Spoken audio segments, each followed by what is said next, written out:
Hey friends, Mark Holmes here for my buddy Cowboy Joe Boo, and as always, thank you guys for watching, commenting, and subscribing to the Joe Boo Sports Report. Without you guys, this literally does not work. This is what I envisioned when I built this fire pit. This is literally my favorite time of year.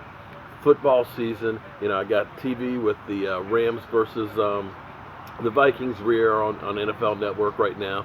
Tomorrow, our Cowboys have a 1 o'clock kickoff against the Lions. And the temperature is cooling down. It's getting crisp out here, so we got a little fire just to kind of warm it up just a little bit. Our team is 1-2. Offense looks terrible. Now, some news on, of course, our Cowboys. Terrence Williams, this may be it for Terrence Williams. Terrence Williams missed practice yesterday. Terrence Williams has not really been part of the offense all season long. And he missed practice for an undisclosed reason. And Brice Butler, who was signed, last weekend, is active and part of the game plan. And if Brice Butler does anything, you can almost say that Terrence Williams is probably gone. There's the rumors out there that the NFL is going to suspend him. If they suspend him, they'll save about 25% of his cap number, which is money we'll have down the road to do whatever. So hopefully Brice Butler does something and helps to spark the offense. You can almost say that Brice Butler, although he didn't have that many catches, was really the bright spot as far as a deep threat for Dak. And clearly Dak has got to try and get the ball downfield. Even if it's throwing it over guys' heads, we have got to stretch that field. In other news, Sean Lee is not activated. His hamstring, of course, is in bad shape. But he says it's doing better, that he thinks he's going to be able to play next week. Fortunately, we drafted Van Der Esch, and Van Der Esch has been playing really well. 21 tackles quietly. So we haven't lost a step as far as the defense goes without Sean Lee. So that's a blessing. That's a spot that we improved on.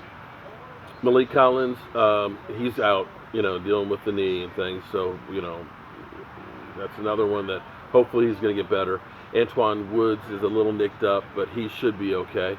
For the Lions, Golden Tate's going to be out, and so on. Dez Bryant says he's going to be signing with somebody soon. I know he's been seen in Dallas a lot, and I've seen a lot of your comments on Dez, and a lot of people literally, just like Dak Prescott, either you love him and want him back, or you say, hell no, he's a distraction. For Dez to come back, I believe you have to get rid of Scott Linehan. And right now, I really believe that Scott Linehan is playing for his job. The Cowboys aren't going to come out and say he's playing for his job, but I think he is playing for his job.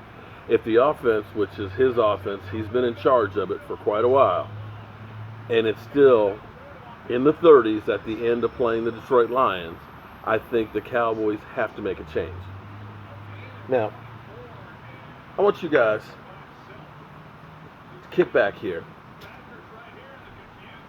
because it's lesson time. Pour Joe Boo a refill here. In fact, Joe Boo, I'm going to pour me a little shot. And let's get one just to get things started. Last night during the live stream, somebody really ticked me off. And I understand now how a lot of people say stuff is taken out of context. I said, our Dallas Cowboys defense has been playing great. If they can get some turnovers, it will help out our offense tremendously. And this person turned it around and said, oh, now you're blaming the offense on the defense. And that kind of, what? Pissed me off. You see the shirt here? True Blue for life. I am a die-hard Dallas Cowboy fan. I have been all my life. I was there before they won their first Super Bowl, when they were known as a great regular season team but can't win the big one. I remember them losing to the Colts. And I remember that first Super Bowl win against the Miami Dolphins and the agonizing ones against the Steelers. I remember seeing Danny White to the NFC Championship game 3 times in a row and not making it to that Super Bowl. I've seen the team go literally to the end of the Tom Landry era. The only coach that I ever knew. To see this oil maverick come in and get rid of him unceremoniously. I saw that team go 1-15 with their only victory being against the Washington stinking Redskins. And the team reborn through the 90s. And the ineptitude that we've had for the last 20-some years. But I understand now why people call us bandwagon fans. Because we've got so many of you guys that have given up on the team. Season's over. It's done. I'm tired of the Cowboys. I'm not going to watch them anymore. By definition, that's a bandwagon fan. A person who only stays around when times are good. And if you truly believe the season is over, then you really don't understand football. See, there's been times where I've seen the 98 Steelers start out 7-4. They had the coin toss against the Lions where the referee miscalled it. And for whatever reason, that season just went downhill from there. They ended up 7-9 on that season after starting off really good. You had the 2003 Minnesota Vikings that started out 6-0. So as I watch the Rams right now, they look great right now.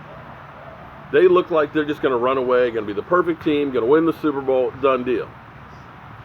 But that 2003 Minnesota Viking team with Scott Linehan as the offensive coordinator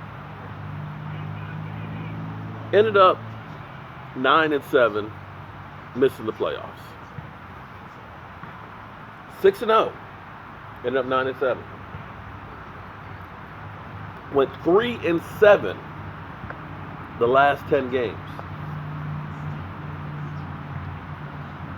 Seen the Jets go 8-3 and finish 9-7.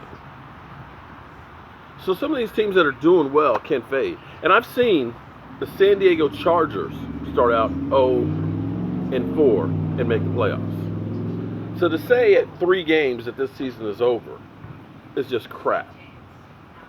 And I'm fine if you bandwagon fans giving up on the team, have left. Wait till next year. Because when this team turns around, and they will, when they're in the playoff chase, and they will, I don't need you. I don't want you. Go someplace else.